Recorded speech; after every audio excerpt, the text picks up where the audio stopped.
Fala aí, rapaziada do nosso canal Palestra Futebol, trazendo mais um vídeo aqui no nosso canal. E nesse vídeo para trazer aí as notícias do Palmeiras de hoje.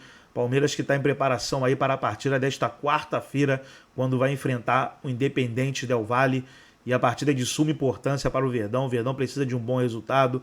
Está com 4 pontos na competição e uma vitória leva o Palmeiras a 7. E aí fica bem tranquilo aí rumo à classificação para a próxima fase da Libertadores da América. Antes de soltar o vídeo, para a gente estar analisando aquilo que os comentaristas falaram do Palmeiras hoje, quero convidar você que ainda não é inscrito no nosso canal, se inscreva, ativa o sininho das notificações para você não perder nada. Tudo do Palmeiras, tudo do Verdão, você encontra aqui no nosso canal Palestra Futebol. Então vamos aí para o vídeo e daqui a pouco nós estaremos de volta. Isso é importante para a sequência do campeonato, e aí o Tite opta em deixar esses dois jogadores no banco de reservas, né? Eu acho que é um jogo muito grande para esse tipo de movimento, mesmo tendo um jogo na Libertadores. Mas não vamos entrar muito nessa questão. Também tem o lado do Palmeiras. A gente pode até entrar. A gente pode entrar. Né? O Palmeiras e assim, também jogando vendo a tabela, né? E aí eu sei que o Diego Lugano gosta de esmiuçar as tabelas. Terceiro jogo do campeonato, já talvez o mais esperado, Lugano. O campeonato ainda nem pegou no breu. Com o detalhe, boa noite, Diego Lugano, 3, 4 dias antes dos jogos na Libertadores. 3 dias, no caso, né? Os dois jogam na quarta-feira. Tira também um pouco de apelo desse que é hoje o grande clássico do futebol brasileiro. Não, primeiro, boa noite, amigos e colegas. Eu assisti o jogo, sim. Ah, é? Depois eu refiz por televisão. Eu não concordo com isso que faltou coragem. Eu acho que o estilo da Abel e Tite são de times equilibrados, que primeiro não recebem gols para depois agredirem. E neste jogo, obviamente, iba a ser um jogo de estudo, né? Dos times que se conhecem, que se respeitam. E esse tipo de jogo não é muito previsível, porque se alguém faz um gol no começo, com certeza o outro se lança, e aí o jogo fica aberto, né? Mas o jogo foi se dando dentro da característica tanto de Tite como de Abel, de Flamengo e Palmeiras. Acho que, taticamente, para mim, foi um jogo até agradável. Eu sempre visualizo... Por Deus! Nossa. Eu visualizo sempre a parte defensiva. Zagueiro, né? É como luta de boxe, quando o cara se defende e não apanha, ou os caras que vão braço aberto e saem com o olho assim, que boa briga. Não sei, não foi briga. Jogo chato pra caramba, Diego. Não sei. A expectativa foi grande, obviamente. Acho que a expectativa era grande também. Mas está dentro da característica de ambos, né? E com respeito à tabela, não tem jeito. Quem trabalhar no Brasil, a gente toda a vida, né? Jogou 70, 80 jogos por ano. Não digo nem pela maratona, eu digo pelo momento desse jogo. Poderia ser mais pra frente e sem chocar com o Libertadores. Tanto o Flamengo quanto o Palmeiras mais na frente, ia ter um jogo de Libertadores ainda mais decisivo. E aí sim, a mentalidade de ambos ia estar nesse jogo de Libertadores, que acho que não foi o caso quando tanto Tite ou Abel se percebem um jogador foi mais por tema físico, para prevenir contusão, por desgaste, e não só pensando na Libertadores. Acho que isso é controle e gestão de grupo. Eu vi muita gente falando sobre isso, né? É um jogo muito grande para o início de campeonato, né? Porque vai ter o jogo no segundo turno e terão muitas rodadas. Mas aí, Plirra, é sorteio, né, meu? Aí se você casar jogos... A tabela é feita por sorteio? Esse jogo seria muito legal. A tabela é feita por sorteio? Plirra, ela é feita... Eu acho que não. Não é um sorteio, mas você não pode uma coisa direcionar um jogo, Plirra. Você não pode direcionar um jogo assim, desse nesse tamanho. aspecto, eu acho que o Palmeiras tem até motivos para reclamar, porque faz na sequência... Os jogos já da fez, né? Libertadores. Não, falando só de Campeonato Brasileiro. Jogou com o Internacional, jogou com o Flamengo e o próximo jogo é contra o São Paulo. Contra o São Paulo. 3 times grandes, tradicionais, fortes, em sequência. Não tem um respiro? Assim, eu acho que, cara... Eu também acho que não é o melhor movimento, né? A gente poderia ver esses jogos um pouco mais pra frente, pela importância dos times e também por jogos da Libertadores. Mas é o que se tem, né, Plirra? Se pegasse essa sequência, o jogo mata Libertadores. Já tem muito pior para o Palmeiras. Sim. Já tem muito pior. Sim, exatamente. Tem sempre uma situação também o elenco com mais desgaste, com certeza. Sim. Talvez com mais contusões. O elenco de Palmeiras não é tão largo como o de Flamengo. Sim. Tudo tem sempre seus dois lados, né? Olha, eu não sei se há tanta diferença em termos de elenco hoje em dia, sabia? E levando ainda mais em consideração que, no momento, o Gabigol está suspenso, o Cebolinha está machucado, né? Se machucou no jogo contra o São Paulo. E De La Torre e Pedro... De La Cruz e Pedro poupados. Sim. Não, mas ainda, eu acho que ainda o elenco do Flamengo, você tem mais opções do que o elenco do Palmeiras. Eu acho que essa gestão até que o Tite faz, de grupo não é só no dia a dia. É difícil você ter tantos jogadores assim, não dá minutos também para esses jogadores, né? Então, como é que você vai todo jogo começar com De La Cruz, Pedro, Arrascaeta, pô, sendo que você tem... Ele já tá com o pepino do Léo Ortiz no banco já, que o Fabrício Bruno e o Léo Pereira estão jogando todos os jogos, em algum momento ele vai ter que dar minuto para esses caras. Contratou e isso eu também acho que é gestão.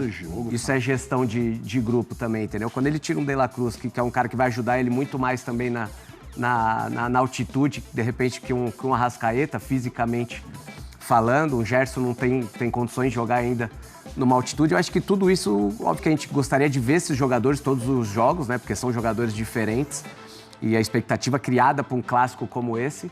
Mas eu acho que essa gestão, ela é importante. Infelizmente, ela tem que acontecer. Agora, Capita, que fase do Fabrício Bruno, né? Ah, não, Plia, a gente falou um pouco sobre isso, né?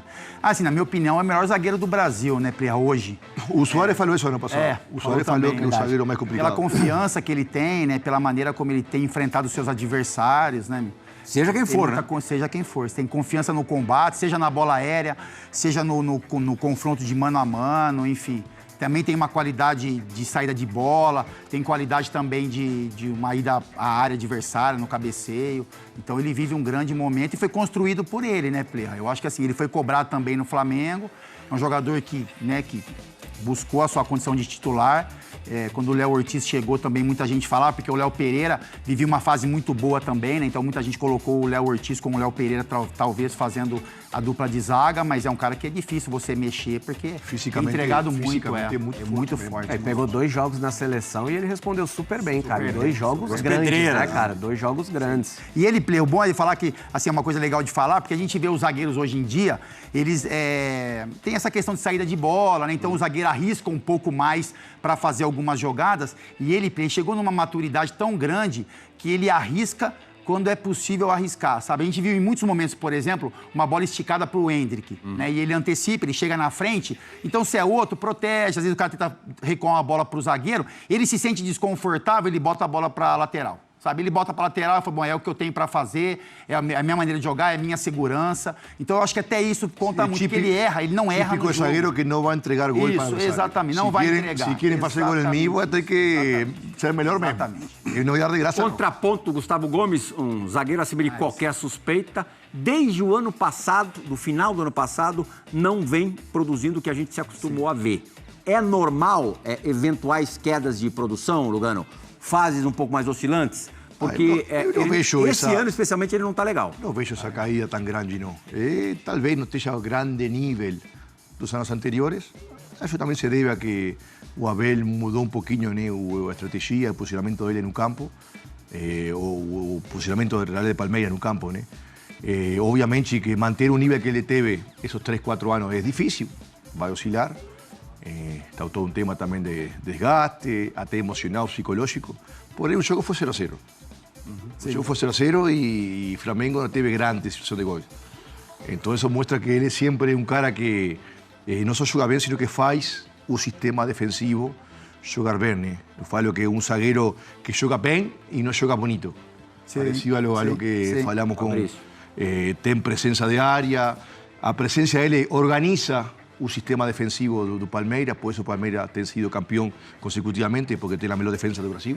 Isso se deve a Abel, mas também se deve aos jogadores que fazem o trabalho que Abel pide, né?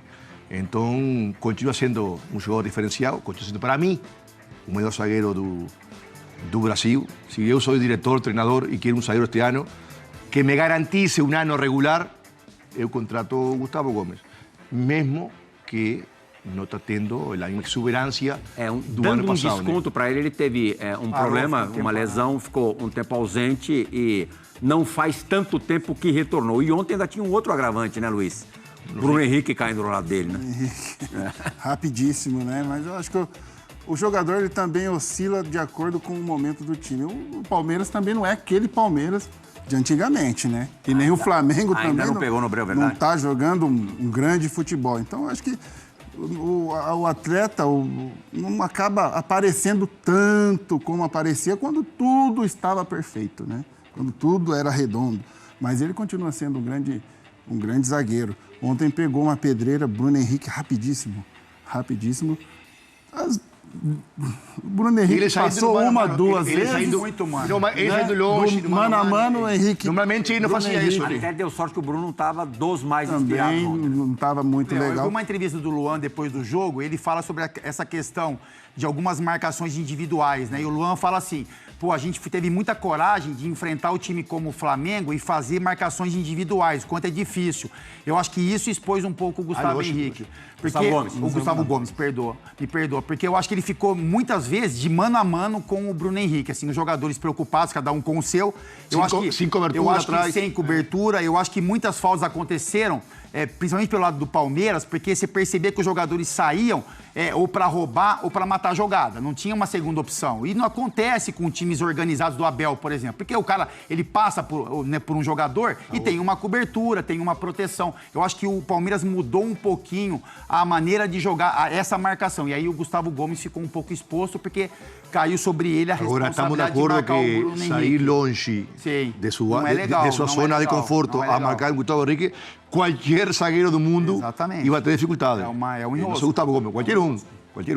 E ontem foram 3 zagueiros mesmo, né? Normalmente a gente vê a formação com 3 zagueiros, com o Marcos Rocha no lado direito. Ontem eram 3 zagueiros. Como foi o O jogo? Gustavo, o Luan e o O Murilo. jogo 0-0, ou seja, não foi... 0-0 por falta de coragem. Não, Mas porque a filosofia dos estratégia dois. não foi tão ruim assim, não. Não, Deu certo, deu resultado. Vamos ter um exemplo. Fluminense e Vasco, que os dois times são times que jogam para frente, buscando o resultado. O jogo foi outro jogo, várias chances. Agora, dois times conservador, que gostam de jogar recuado, jogar marcando. Equilibrado, não tomar gol, para acreditar na qualidade dos atacantes lá na frente, que uma hora vai fazer. Quando tem qualidade, uma hora você vai fazer. E foi um joguinho bem xoxinho. O cadeado foi tão forte que... Bem ruim. Quem mais fez Quem falta... são os últimos campeões?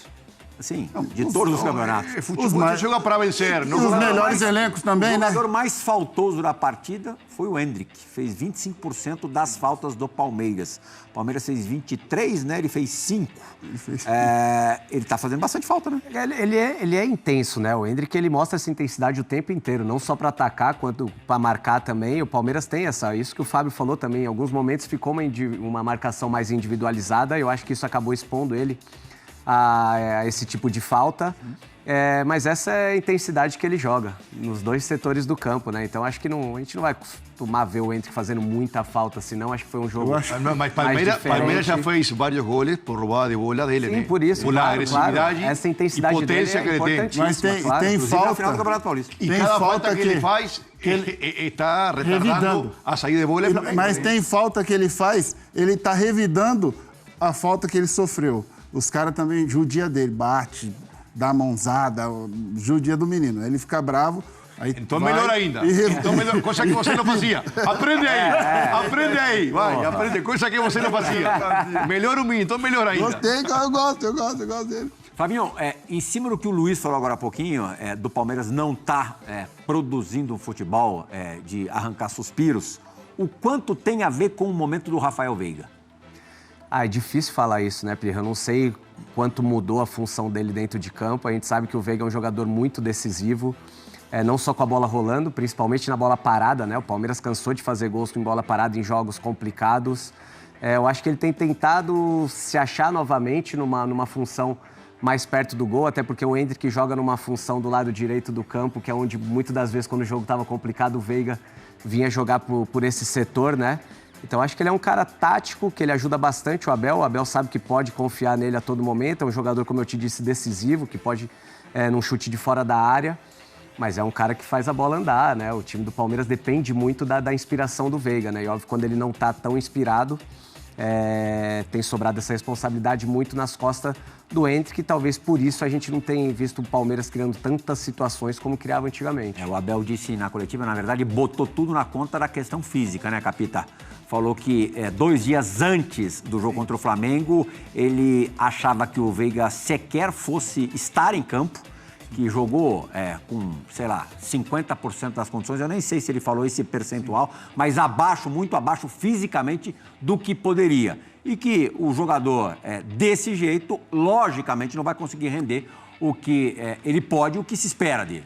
Então, Plirra, tem essa questão e o Abel está batendo bastante no calendário, né? Principalmente em jogos que ele enfrenta adversários que têm alguns dias ou a mais de descanso, né? Então ele bate muito com relação a isso. O time jogou, eu joguei na quinta, o time jogou na quarta, né? Enfim, no domingo, eu joguei no sábado, eu joguei no domingo. E ele bate muito com relação a isso. Mas o problema, Plirra, é assim, não é, né? O Abel tem o trabalho, a gente sabe da história, os títulos, o elenco que ele tem em mãos, mas o Palmeiras há um tempo, né? Não consegue produzir nessa questão técnica, né? O refino, sabe? A qualidade de jogo de alguns jogadores não é de ontem para hoje.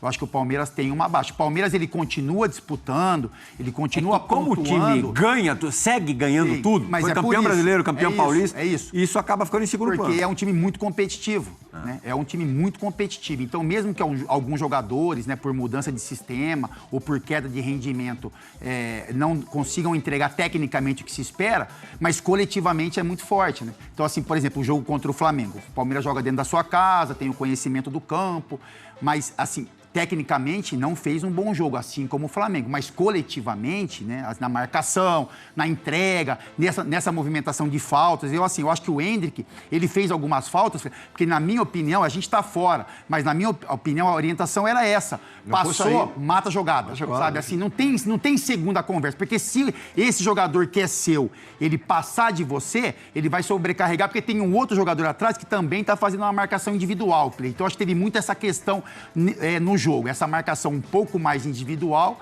e aí essa responsabilidade dos jogadores de roubarem a bola, de fazerem mais faltas, enfim. E aí acabou travando também o jogo do Flamengo. Então tá aí, pessoal, foi o vídeo onde os comentaristas debateram aí as notícias do Palmeiras de hoje. Palmeiras que está em preparação aí para a próxima partida da Libertadores, Independente Del Valle, fora de casa. Gostou do vídeo? Deixe o seu like, se inscreva no canal, ative o sininho das notificações. Forte abraço a todos e até nosso próximo vídeo aqui no nosso canal Palestra Futebol.